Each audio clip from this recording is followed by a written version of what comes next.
Vous savez très bien que le foie est un organe qui est considéré comme étant l'usine du corps. Donc c'est à ce niveau-là que se fait la synthèse, le métabolisme et la détoxification de tout ce qui passe par le foie, donc comme nutriments, comme médicaments, comme xénobiotiques.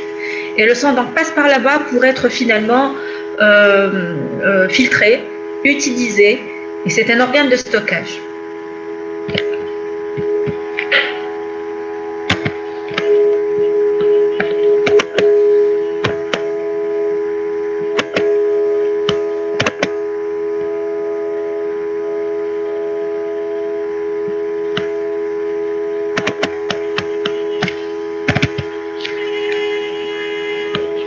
Alors, diapo suivante, qui ne veut pas passer.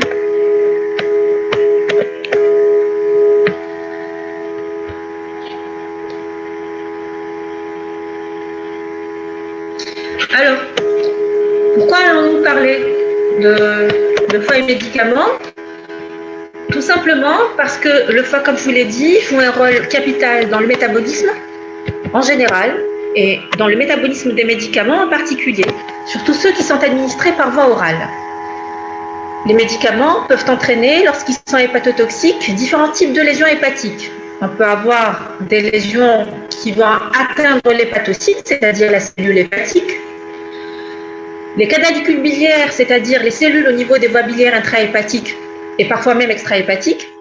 On peut avoir des lésions au niveau vasculaire, notamment au niveau des sinusoïdes hépatiques.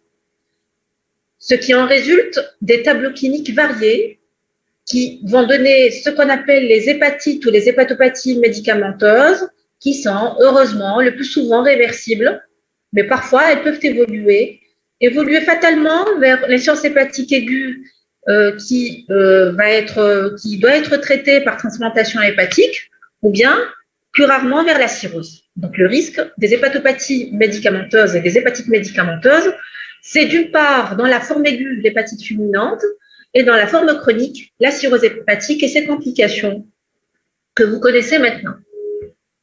Alors, c'est une situation qui est rare en hépatologie, heureusement, mais elle est très importante à considérer. Il faut savoir qu'on ne connaît pas tous les médicaments hépatotoxiques, que la liste n'est pas exhaustive et qu'il y a des médicaments qui sont à hépatotoxicité imprévisible. Ils ne le sont pas chez certains, mais ils le sont chez d'autres.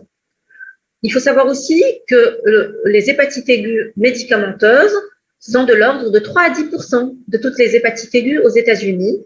Et c'est très important à considérer, c'est la première cause d'acute liver failure aux États-Unis, c'est-à-dire la première cause d'insuffisance hépatique aiguë et la première cause de transplantation hépatique pour insuffisance hépatique aiguë.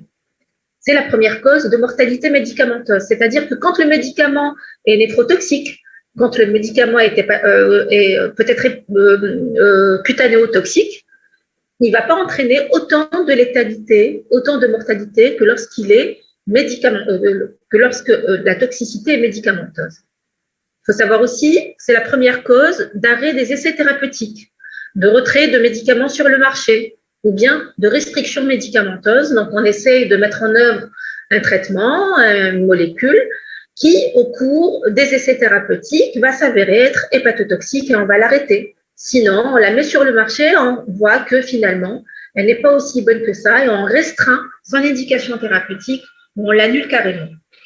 Et comme l'atteinte peut être à diverses échelles, la présentation phénotypique est polymorphe. Il n'y a pas de marqueur spécifique de biologique qui nous dit que c'est une hépatite médicamenteuse. Donc, il faut faire le bilan des autres hépatites avant de considérer que cette hépatite est médicamenteuse. Et donc, c'est un diagnostic d'exclusion, mais qu'il faut faire rapidement. Donc, il faut éliminer rapidement les autres causes d'hépatite aiguë. Donc là, retenez à ce niveau-là que les hépatites médicamenteuses sont rares, qu'il faut en faire le diagnostic rapidement et que leur diagnostic, est un diagnostic d'exclusion. Il faut éliminer toutes les autres causes d'hépatite aiguë avant de considérer sur un raisonnement d'imputabilité que cette hépatite est d'origine médicamenteuse. Alors, s'il y a des questions et réponses, je vais voir, je vais essayer de lire. Ah ben, il y a du bruit, il y a du bruit. Qu'est-ce que vous voulez que je fasse? Alors, quels sont les risques?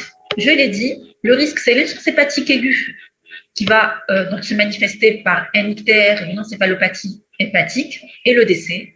Mais aussi le risque, c'est la cirrhose. Je le répète encore, les médicaments sont la première cause d'insuffisance hépatique aiguë aux États-Unis, notamment au paracétamol qu'on appelle là-bas acétaminophène.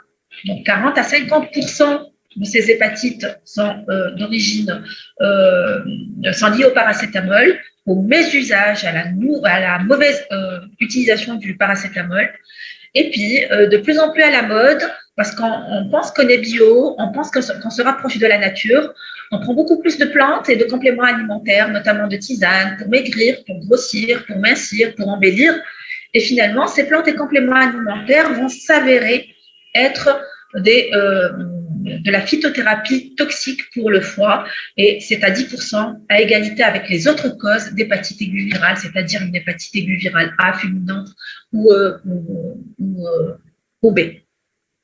Donc finalement, il faut connaître les médicaments qui sont potentiellement hépatotoxiques, mais il faut surtout connaître leurs règles de prescription et les doses à ne pas dépasser pour certains médicaments dont la toxicité est déjà connue. Il est très intéressant, très important, il faut le répéter à votre niveau, dans vos familles, avec vos amis, que l'automédication n'est pas bonne et qu'il ne faut pas prescrire de façon intempestive, inappropriée et erronée des médicaments qui peuvent être peut-être mortels pour la personne. Il faut vraiment peser l'indication des médicaments. Il faut lutter contre l'automédication. Les gens ne connaissent pas le métabolisme des médicaments. Ils peuvent prendre du paracétamol à raison de 5-6 grammes par jour, ce qui va entraîner chez des patients prédisposés, donc les cytochromes P450 sont hyper actifs, donc de l'hépatotoxicité. On reviendra sur ce cytochrome P450. Est-ce que vous m'entendez jusque-là? Oui. Alors, continuons.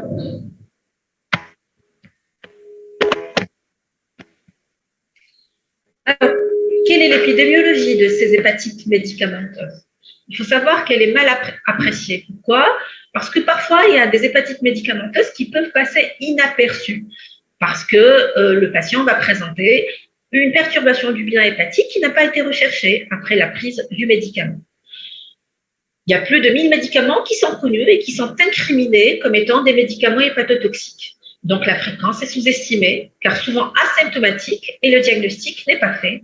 Il s'agit le plus souvent de cas qui ne sont pas rapportés parce que tout simplement, on ne s'est pas intéressé à la biologie hépatique après la prise d'un médicament particulier.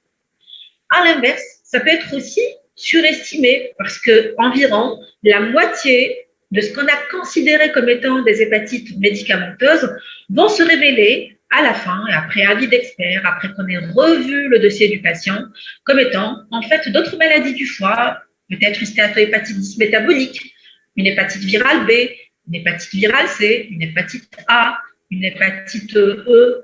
Et donc, c'est pour ça que c'est un diagnostic d'exclusion. Et cela fait du fait des facteurs de sous-estimation et des facteurs de surestimation que la vraie épidémiologie, le vrai nombre, la vraie fréquence, la véritable incidence des hépatites médicamenteuses ne sont pas très bien connues. Donc, il faut rester prudent dans l'appréciation de la toxicité médicamenteuse, bien regarder le dossier et bien raisonner, c'est important. Avez-vous des questions? Avez-vous des questions? Non. Je passe.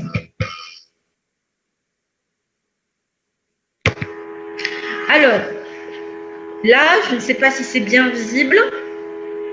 Vous voyez, vous avez ici le top 10 des classes médicamenteuses et des médicaments qui sont connus comme étant hépatotoxiques. Parmi la première classe, c'est les antibiotiques. Celui qui occupe la première place du podium, ce sont les antibiotiques. Et parmi ces antibiotiques, c'est l'amoxicilline clavulanate qu'on appelle plus souvent l'augmentin. C'est sa DCI, c'est son nom commercial le plus connu. Donc l'augmentin est le médicament hépatotoxique parmi les antibiotiques, qui est en chef de file de l'hépatotoxicité. C'est lui le plus fréquemment imputé.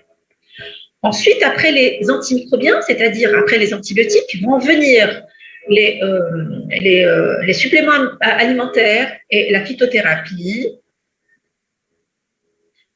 les médicaments à usage cardiovasculaire, les médicaments à usage du système nerveux central, les antinéoplasiques, c'est-à-dire les antimitotiques, les médicaments contre le cancer. En 6e position, nous avons les analgésiques contre la douleur. En 7e position, nous avons les immunomodulateurs comme la zaptioprine, par exemple. Les médicaments à usage endocrine, en 8e position. Les médicaments à usage rhumatologique. Et comme on est très fort, nous, les gastro-entérologues, les médicaments à usage gastro-intestinal viennent en dernière position, en 10e position, fort heureusement. Donc là, c'est par rapport aux classes médicamenteuses.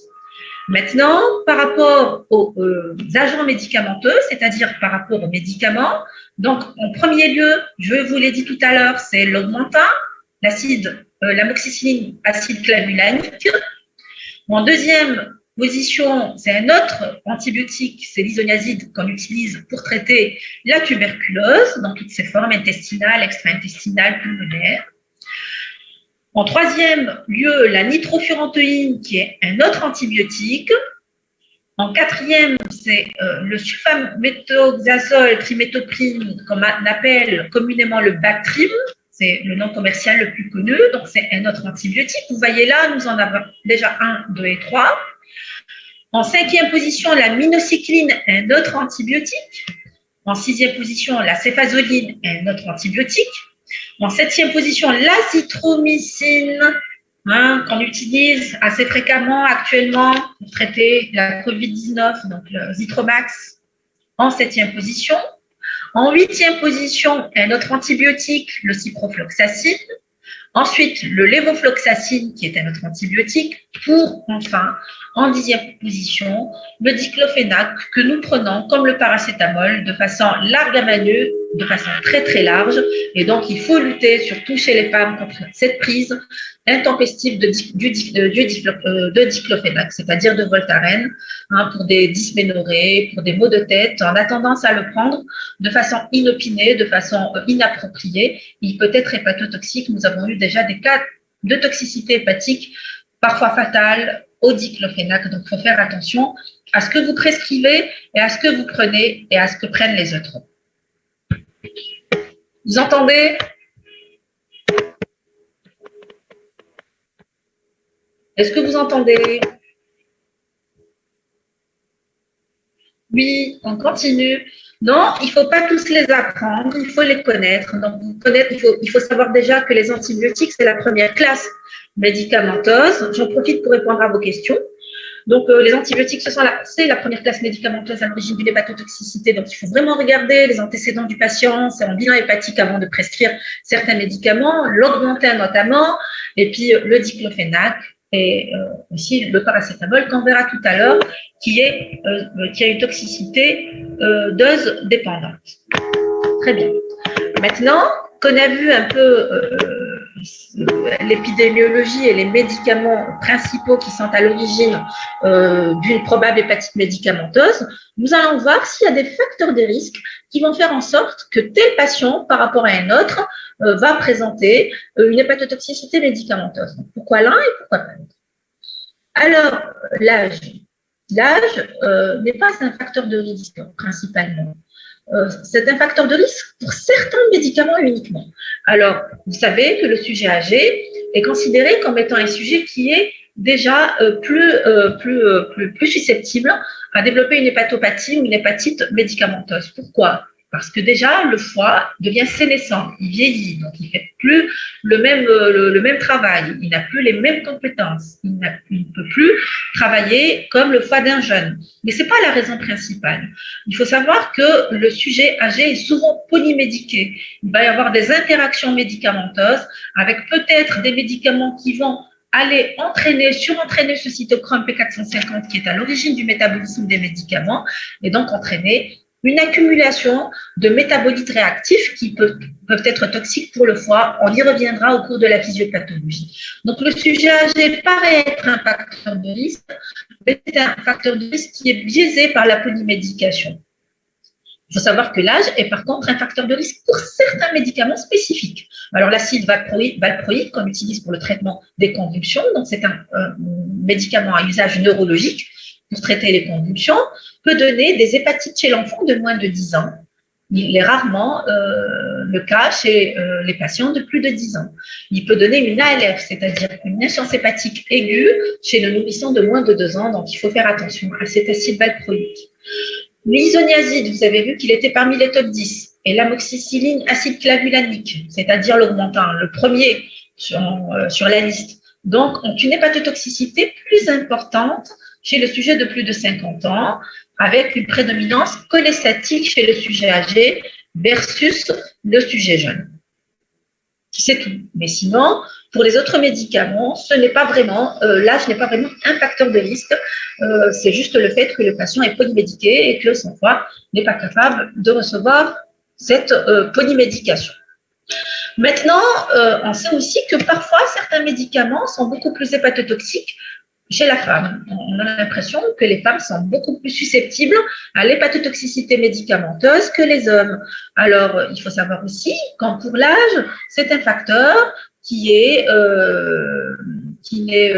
valable que pour certains agents spécifiques, comme je vous l'ai dit tout à l'heure, pour traiter les dysménorrhées, les céphalées, les migraines, le diclofénac, l'aminocycline et la nitrofurantoïne qui sont des antibiotiques. Donc, ce sont des médicaments qui sont beaucoup plus hépatotoxiques chez la femme que chez l'homme. Et le sexe féminin, ça a été prouvé, est un facteur de risque de gravité, c'est-à-dire de présenter une hépatite aiguë fulminante. Donc, à titre d'exemple, vous avez le diclofénac qui va pouvoir entraîner une hépatite aiguë médicamenteuse chez l'homme et chez la femme. La femme est beaucoup plus susceptible à le faire que l'homme, mais la femme, quand elle le fait, elle fait plus une forme grave que l'homme ne l'a fait, cette forme grave-là. Donc, retenez, c'est très important, que le sexe féminin est un facteur de risque pour certains médicaments, et quand les femmes font des hépatites médicamenteuses, la gravité est plus sévère que chez l'homme. Avez-vous des questions ?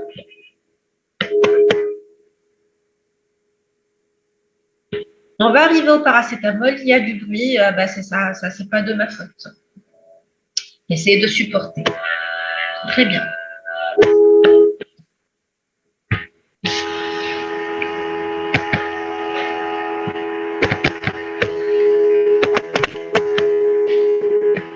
Alors, le facteur racial, les ethnies et les races. On peut aussi considérer que certaines races sont beaucoup plus susceptibles à certaines formes d'hépatite médicamenteuse pour certaines substances aussi. On a des formes chroniques et sévères plus fréquentes chez les Afro-Américains aux États-Unis par rapport aux Blancs américains. L'alcool, la prise régulière d'alcool va contribuer à aggraver l'hépatotoxicité de certains médicaments ou à engendrer une hépatotoxicité de certains médicaments tels que l'isoniazide, le méthotrexate et l'alloptane. L'alcool va jouer, en plus de son effet proprement hépatotoxique, on ne le considère pas comme étant un médicament, il va entraîner donc une surexpression des hépatites médicamenteuses. Donc ça va être un facteur promoteur. La grossesse, son risque est encore débattu, on ne sait pas trop si la femme enceinte est beaucoup plus susceptible à l'hépatotoxicité des médicaments que chez l'homme, que la femme non enceinte. On sait surtout qu'il y a certains médicaments qu'il ne faut pas donner à la femme enceinte pour ne pas entraîner des lésions fœtales, donc chez le fœtus. Mais par rapport à l'hépatotoxicité, ce n'est pas certain. Je vais aussi lire vos questions. S'il vous plaît, essayez de me les donner au fur et à mesure, de me les poser au fur et à mesure, comme ça je répondrai pour ne pas oublier. Alors, c'est quoi ALF? ALF, c'est Acute Level Failure. Acute, aigu, level fois failure, c'est une insuffisance hépatique, une défaillance. C'est la défaillance hépatique aiguë.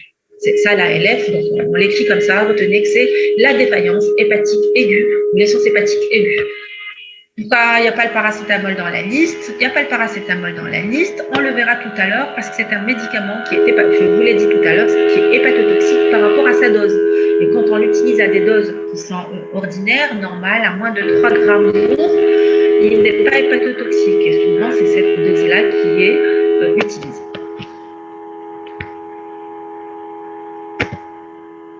Diapo suivante. Alors, les autres conditions, comme certaines maladies hépatiques, le syndrome métabolique.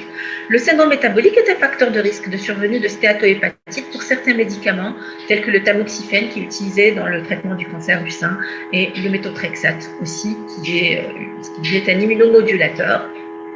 Les hépatites chroniques virales B et C sont des facteurs des risques d'hépatotoxicité pour certains médicaments seulement. Ce sont les antituberculeux et les antirétroviraux. Il y a eu une grosse étude qui a été faite sur les patients aux États-Unis par une équipe, par un hépatologue très connu et qui ne fait que le médicament, qui est Chalazani. Et Chalazani, dans ses études, a montré que l'hépatotoxicité des antituberculeux était beaucoup plus importante chez les patients qui avaient une hépatite chronique virale B et une hépatite chronique virale C par rapport aux patients qui n'ont pas d'hépatite chronique virale. Alors, DILI, c'est quoi? DILI, c'est Drug Induced Liver Injury.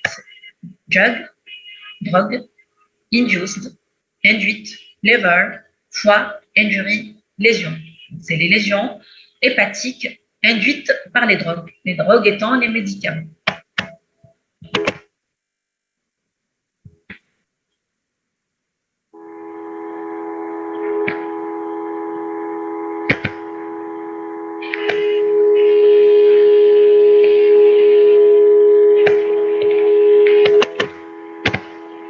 Alors, la physiopathologie des hépatites médicamenteuses, elle est très complexe. Il y a beaucoup de facteurs qui vont s'impliquer entre eux. Comme vous le voyez sur cette diapositive, il va y avoir des facteurs qui sont liés à l'hôte, c'est-à-dire à la personne qui va recevoir l'hépatotoxicité du médicament, qui va recevoir le médicament. Elle est liée au médicament lui-même, à sa classe, à sa dose, à sa durée. Elle est liée à l'environnement, à l'alimentation et à l'exposition aux autres toxines et aux autres substances, notamment dans un contexte professionnel. Pour l'hôte, vous l'avez vu tout à l'heure, c'est l'âge, le sexe, le BMI, le syndrome métabolique, la génétique et les facteurs immunologiques ainsi que les autres maladies qui vont conditionner l'apparition ou pas d'une hépatite médicamenteuse. Alors, nous allons maintenant passer à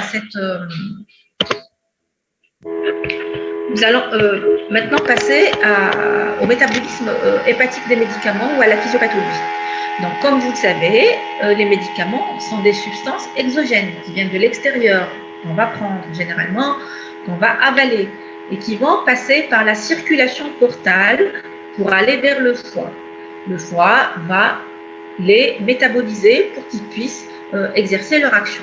Alors, il y a un effet de premier passage hépatique, c'est-à-dire que quand le médicament va passer une première fois par le foie, il va être extrait, il y a une extraction hépatique de cette substance qui est apportée par le sang portal. Et les médicaments vont subir l'effet de ce premier passage hépatique, puisque les médicaments qui sont pris par voie orale sont des médicaments qui sont le plus souvent liposolubles, donc ils ne sont pas hydrosolubles. Et pour qu'ils soient hydrosolubles, et pour qu'ils puissent agir au niveau du corps et de l'organisme, il faut qu'ils soient hydrosolubles. Mais pour qu'ils deviennent hydrosolubles, il faut qu'ils soient métabolisés. Ils sont métabolisés par quoi? Par cette usine qui est le foie. Et par quoi? Par le cytochrome, le système du cytochrome P450 essentiellement. Il faut savoir qu'il y a plus de 57 types de cytochrome P450. Et donc, ce cytochrome P450 va hydrolyser ces médicaments liposolubles pour les rendre hydrophiles et il va sécréter des métabolites intermédiaires dont certains sont aréactifs, stables, c'est aréactifs, c'est-à-dire qu'ils ne vont pas réagir, ils ne vont pas entraîner de stress oxydatif, et d'autres réactifs, instables, et c'est ceux-là, lorsqu'ils s'accumulent, qui vont entraîner une hépatotoxicité médicamenteuse. Donc, le médicament, pour qu'il soit hydrosoluble, pour qu'il soit métabolisé en dérivés hydrosolubles, il faut qu'il passe par un premier système d'hydroxylation qui va être complété ensuite. Et ce premier système d'hydroxylation se fait grâce aux enzymes du cytochrome P450. Retenez-le bien.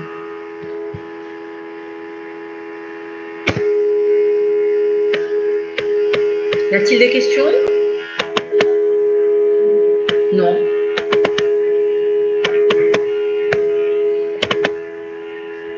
Non. Vous m'entendez?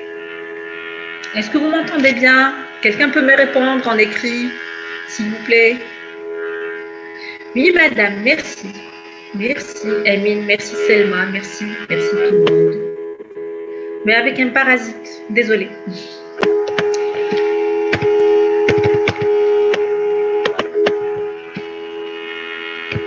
Alors, là, je vous ai un peu schématisé l'apport du médicament dans le corps humain. Donc, l'hépatotoxicité va sûrement, le plus souvent, intéresser les médicaments qui sont pris par voie orale, parce que c'est ceux-là qui vont subir ces phases. Et donc là, le médicament est ingéré, il va passer dans l'œsophage, l'estomac, l'intestin grêle, donc l'œsophage, l'estomac, l'intestin grêle, où va se faire son absorption. Son absorption va emmener donc, tout ça dans le système porte, donc la veine porte, puis vers le foie. Une fois qu'il va traverser le foie, il y a une première phase qui est la phase d'hydroxylation par l'un des 57 types de cytochromes P450. Cette hydroxylation va rendre ce médicament liposoluble en médicament hydrosoluble pour qu'il puisse agir. Ensuite, il y a la phase 2, qui est la phase de métabolisme, qui va encore continuer l'hydroxylation, et ce par la conjugaison et la sulforinisation. C'est ce qu'on appelle la phase métabolique. Et puis, après cette deuxième phase, le médicament va repasser dans le système veineux, dans les canalicules biliaires, va être transporté pour qu'il puisse agir au niveau donc, de l'organisme humain. Une partie donc, va être rejetée dans le côlon, une partie dans les urines, encore dans les selles, une partie dans les urines. Mais essentiellement, c'est ce qui se passe entre le foie et la circulation qui est intéressant. Et dans le foie, vous voyez que le cytochrome P450 est le premier agent qui va hydroxyler les médicaments liposolubles. Et donc, cette hydroxylation, je vous le répète, va donner lieu à des métabolites réactifs, c'est-à-dire qui vont réagir avec l'hépatocyte. Et lorsqu'ils sont en nombre important ou en quantité importante, ils peuvent devenir hépatotoxiques et entraîner un stress oxydatif, des lésions hépatiques aiguës qui peuvent se chroniciser si le médicament est pris très très longtemps. Alors, certains médicaments, c'est ce qu'on appelle l'induction enzymatique. L'induction enzymatique, c'est l'augmentation de la synthèse et de l'activité des cytochromes sous l'effet d'une substance exogène, substance chimique, toxique, aliments, alcool ou médicaments tels que les barbituriques. Donc, le cytochrome P450 peut être aussi potentialisé par le type de médicament, par cette classe médicamenteuse et par la co-consommation d'alcool ou d'autres médicaments. C'est pour ça que la polymédication engendre plus d'hépatotoxicité que la mono ou la très peu médication. On va dire les choses comme ça. Donc l'interaction médicamenteuse est très fréquente dans la physiopathologie des hépatites médicamenteuses. Alors, d'un point de vue physiopathogénique, nous allons distinguer 3 types d'hépatotoxicité. La première hépatotoxicité, c'est l'hépatotoxicité qu'on appelle intrinsèque ou directe. Elle est fréquente, elle est dose dépendante, elle est reproductible dans les modèles animaux, donc elle est prévisible. Et c'est l'exemple du paracétamol. Donc cette hépatotoxicité directe intrinsèque est fréquente. Elle est dose dépendante, c'est-à-dire que c'est au-delà d'une certaine dose que le médicament va devenir hépatotoxique. Elle est reproductible dans les modèles animaux, c'est-à-dire que déjà quand on étudie le médicament, avant de le mettre sur le marché, quand on fait des tests sur les médicaments, on voit que ce médicament, à certaines doses, il peut être hépatotoxique et donc on va réduire les doses pour donner une dose qui est convenable. Et elle est prévisible, comme pour le paracétamol. Vous savez que si vous prenez 10 grammes de paracétamol, vous risquez d'avoir une hépatite aiguë qui peut être fulminante et mortelle. Donc, il faut faire très attention. Et la dose toxique de paracétamol, elle est estimée à plus de 3 grammes. D'accord ? Alors, ça, c'est l'hépatotoxicité directe. Et c'est celle-là qui concerne surtout le cytochrome P450. Ensuite, on a une hépatotoxicité qui est idiosyncrasique. Elle est liée à l'hypersensibilité. C'est ce qu'on appelle l'idiosyncrasique d'ILI. Vous savez maintenant ce que c'est. Elle est rare. elle est habituellement dose indépendante, c'est-à-dire qu'elle n'est pas en rapport avec les doses, donc elle n'est pas visible. Quand on a étudié sur les modèles animaux ce médicament, il n'était pas prévu qu'il soit hépatotoxique. Et sa latence de survenue est variable, comme pour l'amoxicilline, l'acide clavulanique qui l'augmente. Et puis, un troisième type qui a été récemment introduit, c'est l'hépatotoxicité indirecte. Ce sont des substances qui vont altérer la réponse immunitaire et donc qui vont induire une hépatotoxicité chez des sujets qui ont déjà un foie qui est malade par le virus de l'hépatite B, par la NASH par exemple. D'accord? Donc, deux types principaux qu'il faut retenir, l'intrinsèque et l'idiosyncratique. L'intrinsèque, c'est donc le médicament, c'est les métabolites réactifs du médicament qui vont s'accumuler, qui vont être hépatotoxiques. Et l'idiosyncratique, c'est une réaction immunitaire, elle est imprévisible. D'accord? Maintenant, on va un peu plus détailler ces deux phénomènes. Alors, le phénomène de la toxicité directe, c'est quoi? C'est une toxicité qui est liée au médicament lui-même et à ses métabolites réactifs, pas ses métabolites réactifs. Elle est dose dépendante. Elle n'est pas accompagnée, c'est important, de manifestations extra-hépatiques, c'est-à-dire que il n'y a pas d'atteinte rénale, il n'y a pas d'atteinte cutanée, ce n'est pas une action généralisée, ce n'est pas donc une toxicité généralisée, c'est une toxicité hépatique. Et le risque d'hépatotoxicité est augmenté par l'induction enzymatique, c'est-à-dire que si le patient est sous phénobarbital pour un problème neurologique et qu'il prend de l'acide clavulanique va être plus hépatotoxique que chez quelqu'un qui ne prend pas de phénobarbital. Pourquoi le phénobarbital? Parce que tout simplement, c'est un exemple de médicament qui va entraîner une induction enzymatique. Le cytochrome P450 va beaucoup travailler, donc il va engendrer beaucoup de métabolites réactifs. Ou l'alcool, par exemple. L'alcool aussi, prendre un médicament qui est potentiellement hépatotoxique avec de l'alcool va le rendre plus potentiellement hépatotoxique. Donc, et la réadministration, c'est une règle. La réadministration involontaire de ce médicament va entraîner la récidive de l'hépatite dans les mêmes délais. C'est-à-dire que si je donne ce médicament en même dose, le patient va reproduire la même symptomatologie au bout du même temps d'exposition au médicament. Avez-vous des questions? Pas de questions.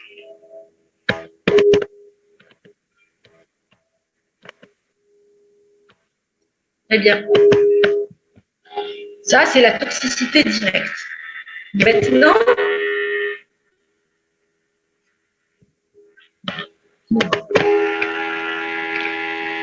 la IDILI, la toxicité par effet immunoallergique, c'est ce qu'on appelle l'idiosyncratique.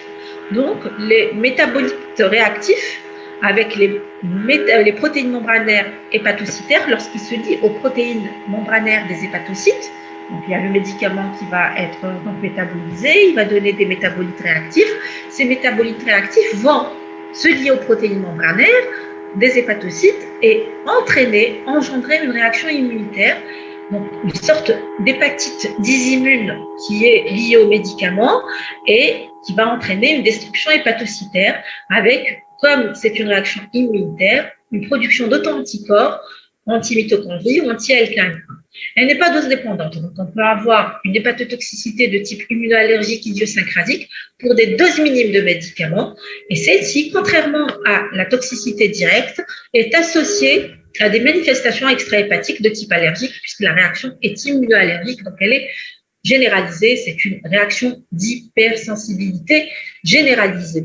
Alors, à type de fièvre, d'éruption cutanée, d'atteinte rénale, de leuconeutropénie, la toxicité n'est pas modifiée par l'induction enzymatique parce que ce n'est pas un excès de travail du P450, c'est juste que le métabolite réactif qui a été sécrété de façon correcte et suffisante, de façon donc non augmentée, va se lier à ces protéines membranaires et entraîner une cascade de réactions immunitaires et la réadministration va entraîner une récidive plus rapide et plus sévère des lésions. Et c'est pour ça qu'il ne faut jamais, c'est une règle aussi, sauf certains cas particuliers, lorsqu'il s'agit de médicaments à usage oncologique qu'il faut vraiment donner parce que la vie du patient dépend, il ne faut jamais réadministrer un médicament hépatotoxique. Et donc, l'hépatotoxicité répond à un mécanisme d'immunoallergie médiosyncratique. Donc, on peut réintroduire pour les médicaments qui sont à action directe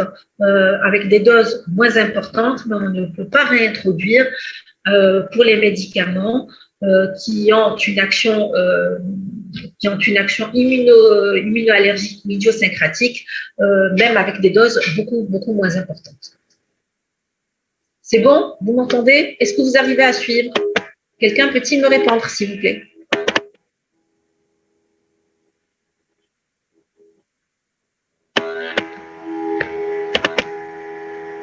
Oui, merci Mounir. Merci Acer, merci PC. Merci. On continue.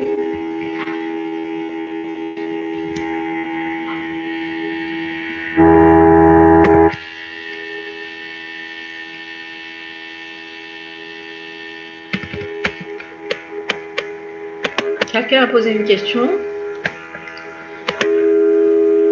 Oui, non, il m'a répondu. Il a répondu à ma question. Merci. Donc là, le temps que ça passe.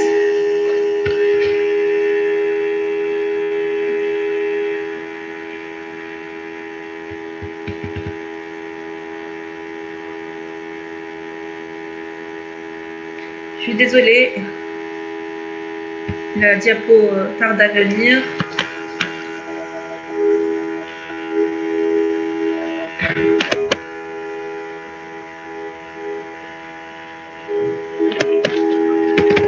Très bien, ça reprend. Alors, nous allons revoir maintenant les médicaments. Alors, pour l'action intrinsèque, c'est-à-dire hépatotoxicité directe, nous avons les statines, l'héparine, pour les médicaments les plus connus, l'amiodarone, l'acétaminophène, qui est le paracétamol. Acétaminophène, qui est le paracétamol en tête de liste pour les médicaments à action directe. Pour les médicaments à action idiosyncratique, vous avez aussi l'amoxicilline clavulanate, je vous l'ai dit, le diclofénate, le phénofibrate. Pour les médicaments les plus utilisés, l'isoniazide qui est un traitement antituberculeux, qui est un médicament à usage antituberculeux, de même que la pyrazinamide, les statines aussi qui peuvent avoir une double action intrinsèque et idiosyncratique, et puis le sulfonamide. Donc là, vous n'êtes pas obligé de tout connaître. Sachez déjà que pour le paracétamol, c'est une toxicité qui est directe, que pour le diclofénac et l'acide clavulanique, ce sont les médicaments qu'on utilise le plus. C'est une toxicité idiosyncratique et donc quand on fait une hépatotoxicité à ces médicaments-là, à ces derniers, il ne faut pas les réintroduire, c'est très important. Par contre, le paracétamol, vous pouvez en redonner, mais à des doses qui ne sont pas toxiques. Alors, comment fait-on maintenant le diagnostic d'une hépatite médicamenteuse? Je vous l'ai dit au départ, au cours de l'introduction, c'était un diagnostic d'exclusion. Et qu'est-ce qu'il faut faire? Il faut faire une orientation selon les différents profils. Maintenant, si cette hépatite elle est d'origine hépatocellulaire, donc elle est cytolytique, il faut faire le bilan de la cytolyse. Si elle est cholestatique, il faut faire le bilan de la cholestase, rechercher toutes les autres maladies cholestatiques, toutes les maladies cytolytiques. Mais si elle est mixte, rechercher toutes les maladies, les hépatites qui sont d'origine mixte. Et si on ne trouve pas et qu'il y a un contexte de prise médicamenteuse et qu'il y a une potentialité d'hépatotoxicité de ce médicament, eh ben on dira que c'est une hépatite médicamenteuse. Donc, c'est un diagnostic d'exclusion. Il faut savoir que l'hépatotoxicité peut mimer n'importe quoi. Je vous l'ai dit, lorsqu'elle atteint l'hépatocyte, c'est une hépatite cytolytique. Lorsqu'elle atteint les cellules endothéliales, on peut avoir un pseudo-syndrome de Budd-Chiari. Lorsqu'elle atteint la cellule stellaire, elle va donner de la fibrose. Et donc, on va avoir de la fibrose avec un tableau de cirrhose au bout du camp. Et lorsqu'elle atteint le cholangiocyte, c'est-à-dire la cellule biliaire, on va avoir une cholestase. Donc, le tableau phénotypique est très varié. On peut avoir une transaminite imperceptible, c'est-à-dire que le médicament va juste engendrer une élévation minime des transaminases. Comme on peut avoir des hépatites cytolytiques qui sont prodromiques, qui sont symptomatiques, comme on peut avoir des hépatites cholestatiques ou des ALF, c'est-à-dire des défaillances hépatiques aiguës Avec ou sans signe systémique, tout dépend de l'action immunoallergique ou non du médicament. Avez-vous compris? Est-ce que vous avez compris? Est-ce que vous avez compris? Oui, vous m'entendez, mais est-ce que vous avez compris?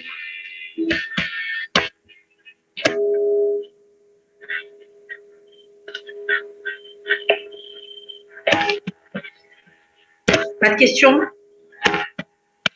Est-ce que je peux répéter ce point? Oui, je vous ai dit que l'hépatite médicamenteuse est le grand mime, c'est-à-dire que ça peut mimer n'importe quoi, ça peut mimer n'importe quel tableau d'hépatite. Ça peut mimer une hépatite aiguë grave, une hépatite aiguë bénigne, juste une petite élévation des transaminases. Sinon, ça peut donner des hépatites cholestatiques. Donc, tout dépend de l'action du médicament. Est-ce que le médicament, cette hépatotoxicité, elle va atteindre l'hépatocyte? Est-ce que cette hépatotoxicité va plus agir sur le canal biliaire ou va plus agir sur les sinusoïdes? Au début, quand je vous ai présenté donc la plaque d'introduction, je vous avais dit que l'hépatotoxicité pouvait concerner ou l'hépatocyte ou le sinusoïde, donc les vaisseaux ou le canalicule biliaire. Donc on aura des tableaux qui sont différents. D'accord? Qui peuvent être différents selon les médicaments. Donc j'ai une autre question. Super, merci. Vous expliquez un peu vite. D'accord. Donc, je répète encore une fois, c'est important. Le tableau phénotypique, c'est-à-dire que le tableau clinique de l'hépatite médicamenteuse peut être on peut avoir un tableau qui est asymptomatique, c'est-à-dire qu'on ne se rend pas compte que le patient a fait une réaction au médicament.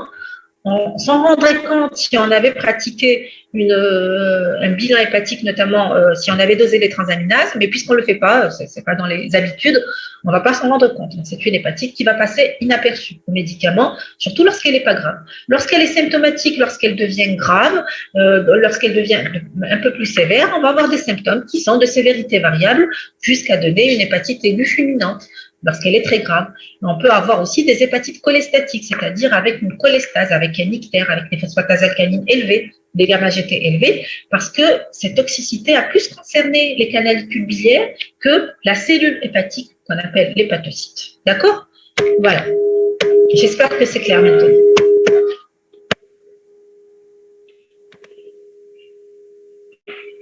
Très bien. Un médicament peut donner une hépatite aiguë. Souvent, il donne une hépatite aiguë, mais lorsque le médicament est prescrit au long terme, il peut engendrer une hépatite chronique et même donner des cirrhoses. C'est rare, mais c'est possible.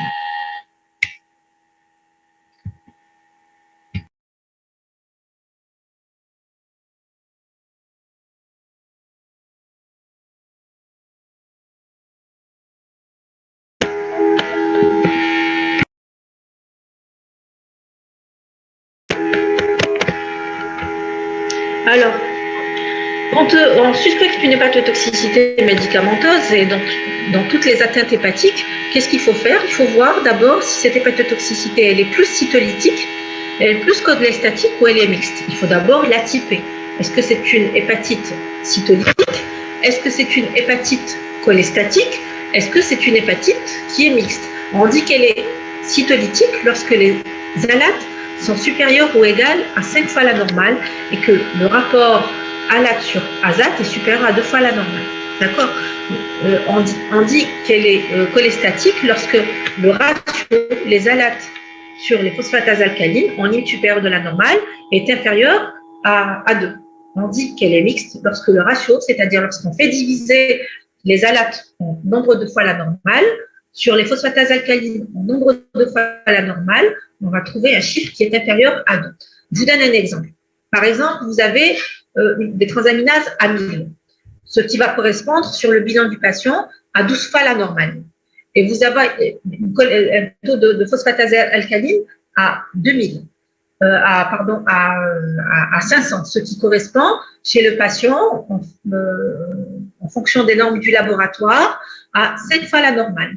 Alors, si vous faites 12 divisé par 5, c'est plus de 5 fois la normale. 12 fois la normale pour les alates, 5 fois la normale pour les phosphatases alcalines, vous allez avoir un chiffre qui est supérieur à 2, mais qui est inférieur à 5.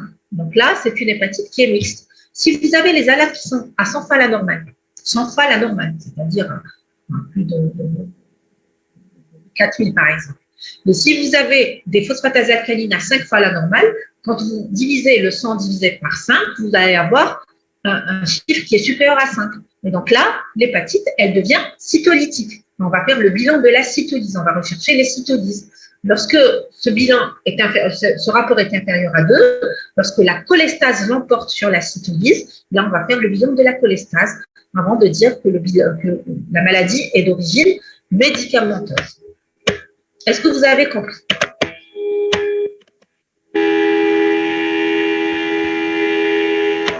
Non. Alors, une hépatite médicamenteuse va se manifester par une perturbation du bilan hépatique. Cette perturbation du bilan hépatique peut concerner ou les transaminases, essentiellement les alates, ou les enzymes de la cholestase, c'est-à-dire les phosphatases alcalines ou les gamma-GT. Ou elle peut concerner les deux, et les alates et les phosphatases alcalines. Jusque-là, j'espère que vous avez compris. Maintenant, on peut avoir les deux. Et quand on a les deux, pour pouvoir typer l'hépatite en cytolytique lorsque les transaminases sont majoritairement élevées, ou en cholestatique lorsque les phosphatases alcalines sont majoritairement élevées ou en mixte, il faut faire un rapport. Il faut diviser les alates sur les phosphatases alcalines. Mais on ne va pas diviser le chiffre des alates. Des 2000, je vais mettre 2000 sur 125 pour les phosphatases alcalines. Ce n'est pas ce que je dois faire. Je dois voir quelle est la limite supérieure des alates dans le laboratoire. J'ai, par exemple, 500 pour les alates et la limite supérieure est à 50. Donc, ça devient 10 fois la normale. Les alates sont à plus de 10 fois la normale étant à 50. Et à 500, on est à 10 fois la normale des azates. Donc, je prends le chiffre 10. Les phosphatases alcalines, elles sont à 92. C'est à peu près à 1,6 fois la normale, par exemple, par rapport au labo. Donc, je fais 10 divisé par 1,6, ça va me donner un chiffre. Si ce chiffre-là est inférieur à 2, c'est une hépatite cholestatique. Si ce chiffre-là est supérieur à 5, ça veut dire que c'est les alates qui sont majoritairement élevés. C'est une hépatite cytolytique. Si le chiffre qu'on a obtenu en divisant le nombre de fois la normale des azates sur le nombre de fois la normale des phosphatases alcalines est entre 2 et 5, ça devient une hépatite mixte. Et c'est à partir de là, cytolytique, cholestatique ou mixte, qu'on va faire le bilan étiologique pour savoir si c'est réellement une hépatite médicamenteuse, puisque je vous le répète encore, le diagnostic d'hépatite médicamenteuse est un diagnostic d'exclusion. Il n'y a pas de biomarqueur. On ne va pas faire une fonction biopsie hépatique pour le prouver, qui est un geste invasif qui est souvent non nécessaire dans ce genre de situation. J'espère que vous avez compris.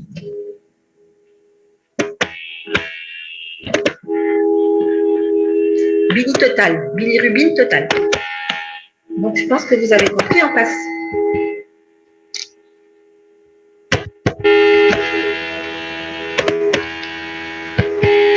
Alors, que faut-il faire?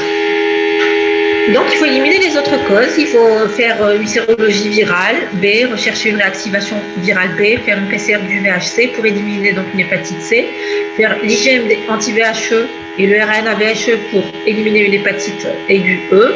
Il faut faire un bilan d'auto-immunité lorsque on suspecte pour éliminer une hépatite auto-immune, mais dans ce cas-là, il faut être très précautionneux dans son interprétation, parce que vous avez vu que dans les formes idiosyncratiques, on peut avoir des anti-LKM et des anti-mitochondries qui sont élevés. Chez le sujet de moins de 40 ans, on va faire un bilan cuprique pour éliminer une maladie de Wilson.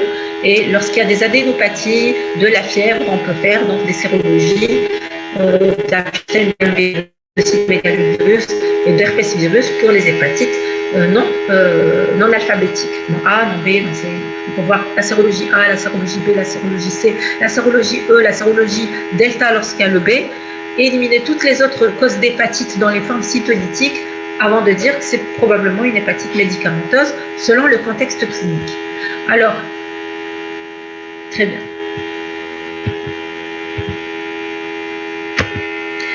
Et qu'est-ce qu'il faut faire dans les formes cholestatique, dans les formes cytolytiques, ça y est, on a vu. Dans les formes cholestatiques, on va commencer comme dans toute cholestase par réaliser une échographie abdominale.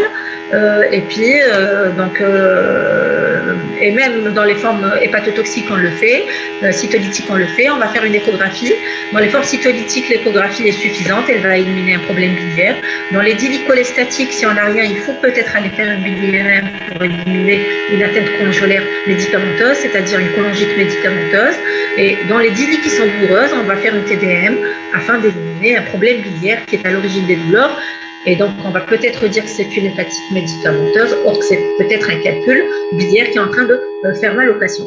Donc, voilà. Là, c'est ce que vous devez savoir à votre niveau. Donc, dans la cytolyse, on fait tout le bilan de la cytolyse.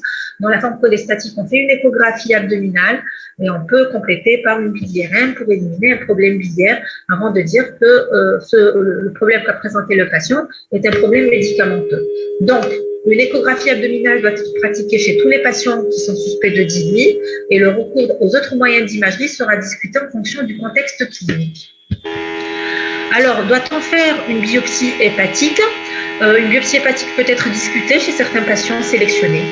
Lorsque on suspecte, quand on n'est pas sûr, est-ce que c'est une hépatite auto-immune ou une hépatite médicamenteuse. Donc, dans une dylie avec un bilan d'auto-immunité positif afin d'éliminer une éventualité d'une hépatite auto-immune.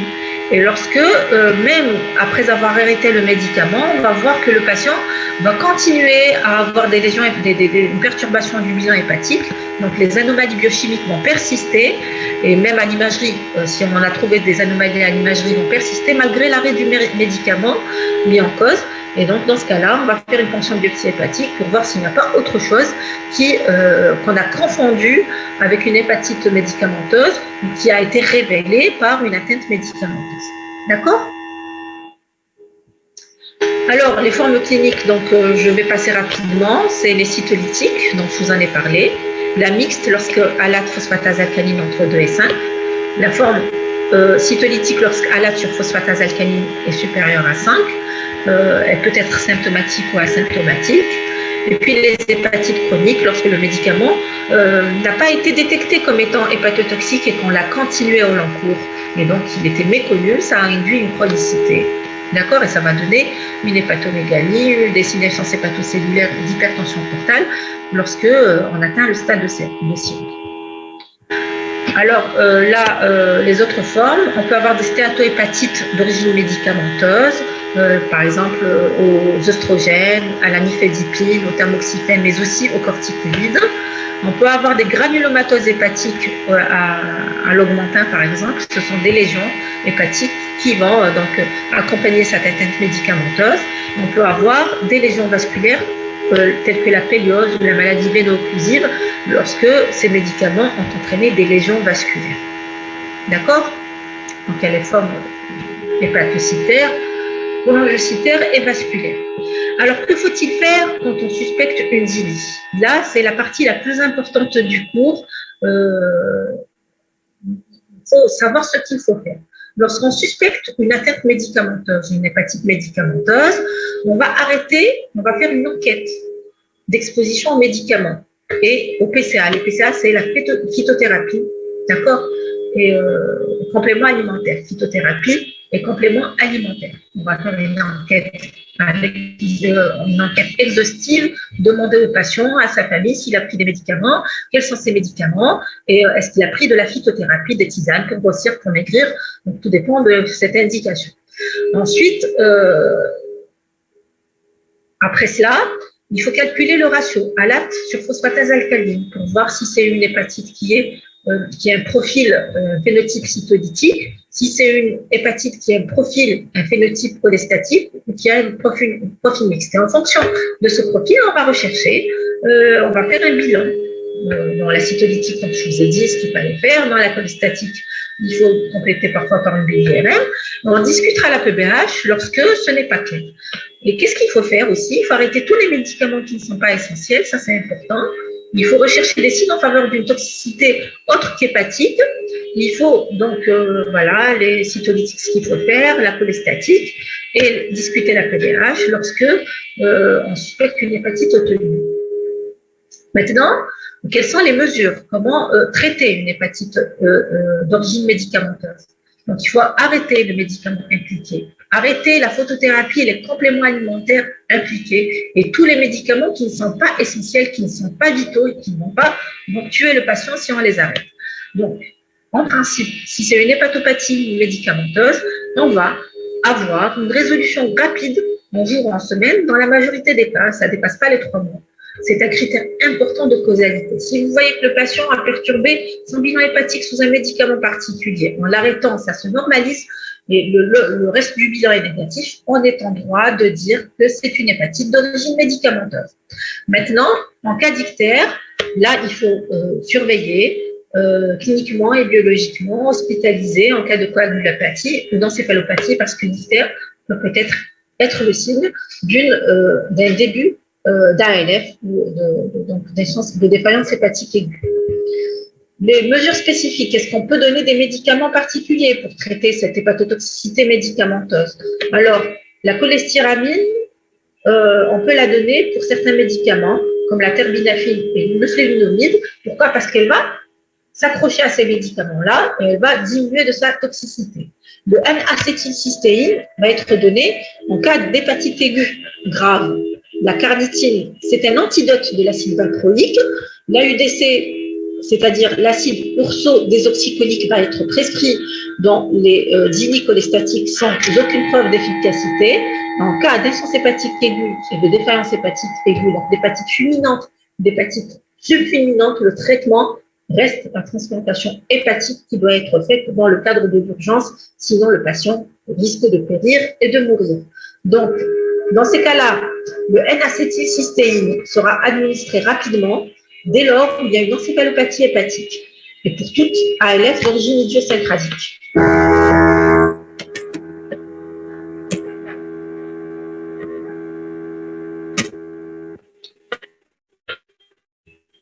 Je pense que j'ai une autre question, je vais voir. Un médicament peut-il provoquer une hépatite auto-immune? Un médicament peut donner un tableau qui peut mimer une hépatite auto-immune. On va avoir des autoanticorps qui sont élevés, une hépatite cytolytique, une augmentation des gamma-globulines et des autoanticorps qui sont élevés. Donc ça peut être une hépatite auto-immune d'origine médicamenteuse, comme ça peut être une hépatite auto-immune qui a été révélée par la prise du médicament. Et dans ce cas-là, qu'est-ce qu'on va faire? On va faire une ponction de biopsie hépatique. La ponction de biopsie hépatique va pouvoir nous donner des éléments en faveur d'une hépatite auto-immune, une disposition en rosette des hépatocytes, une infiltration lymphoplasmocytaire. Il faut savoir aussi qu'au cours des hépatites médicamenteuses, on peut avoir le même aspect. Et donc, c'est le test thérapeutique, c'est-à-dire qu'on va mettre le patient sous corticoïde, il va s'améliorer. Si on est vraiment dans la suspicion d'une hépatite auto-immune induite par les médicaments, on peut par la suite arrêter ces corticoïdes. Normalement, si on a arrêté les corticoïdes, si on a arrêté le médicament qu'on a traité par les corticoïdes, le patient, à l'arrêt des corticoïdes, ne va pas réascensionner, ne va pas refaire élever ses enzymes. Donc, il n'y aura plus de cytolyse. Et dans ce cas-là, on est sûr que c'était une hépatite médicamenteuse. Mais dans le cas contraire, si à l'arrêt des corticoïdes, on voit que le patient va recytolyser, là, on est devant une véritable hépatite auto-immune. C'est ce qu'on appelle le test thérapeutique aux corticoïdes et à l'arrêt des corticoïdes. Dans les hépatites médicamenteuses, qui donnent un tableau pseudo-auto-humain, un tableau qui ressemble à une hépatite auto-immune, on arrête le médicament et des corticoïdes. Dès qu'il y a amélioration, on arrête les corticoïdes et le patient va aller bien, puisqu'on n'a pas réintroduit le médicament. Maintenant, si c'est une réelle hépatite médicamenteuse, à l'arrêt des corticoïdes, le patient va présenter une reperturbation du bilan hépatique et c'est comme ça qu'on fait la différence.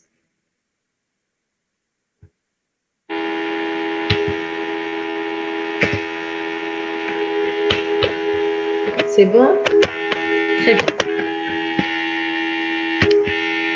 Alors, les recommandations, ce que je voudrais que vous reteniez à travers ce cours aussi, c'est quand on a le choix entre deux médicaments efficaces, pour traiter une maladie particulière. Donc, vous êtes externe, vous allez être interne, vous allez être médecin généraliste, médecin spécialiste. Vous aurez donc des choix dans la prise en charge de vos patients, le choix de prescrire un médicament ou un autre médicament. Et dans le choix, il faut prendre en considération l'hépatotoxicité potentielle du médicament. Et donc, entre deux médicaments, on choisira le moins hépatotoxique. C'était déjà une règle de prescription et du bon usage des médicaments. La deuxième recommandation que je vous donne, c'est d'éviter l'association de médicaments hépatotoxiques. Si vous avez donc un malade qui doit avoir beaucoup de médicaments, il faut essayer de ne pas associer des médicaments majorant le risque d'hépatotoxicité. Il faut demander aussi aux patients s'ils prennent de l'alcool de s'arrêter de prendre de l'alcool. Cet alcool risquerait de potentialiser l'hépatotoxicité d'un médicament particulier. Il faut être vigilant chez les patients âgés, polymédiqués, prise d'alcool concomitante, je l'ai dit, en cas d'hépatopathie sous-jacente, en cas d'antécédent d'hépatite médicamenteuse, il faut vraiment faire attention à ce qu'on prescrit. Il faut toujours se poser la question, est-ce que le médicament que je vais donner est important pour le patient? Comment je dois le donner? À quelle dose dois-je le donner? Et pendant combien de temps je dois le donner? C'est des questions qui devraient toujours revenir dans nos têtes. Il ne faut jamais réintroduire un médicament si une hépatotoxicité idiosyncratique a été suspectée. Et je vous remercie. J'espère que ce cours a été clair. Donc, j'attends vos commentaires et vos questions.